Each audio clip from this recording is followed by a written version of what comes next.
this is something we can do with this information. I think right now everyone can do this. So if you're wanting to know what causes multiple sclerosis, and here we're thinking then about primary MS prevention, but what causes MS?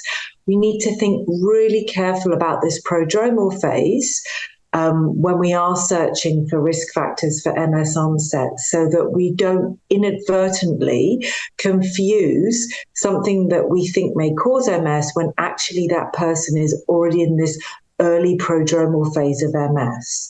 So that's something that we can think about right now with this information.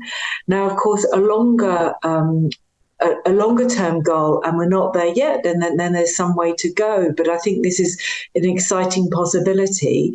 Our findings and others suggest there's an earlier window of opportunity to identify MS, and maybe we could potentially alleviate uncertainty for that individual who is seeking a diagnosis for their sort of undefined signs and symptoms.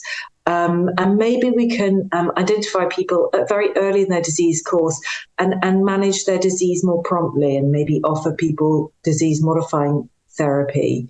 And then, of course, perhaps long-term, maybe at some stage we could identify people in this prodromal phase of MS with a level of certainty. We're definitely not there yet. And perhaps we could offer those individuals enrollment in some future neuroprotective drug trial.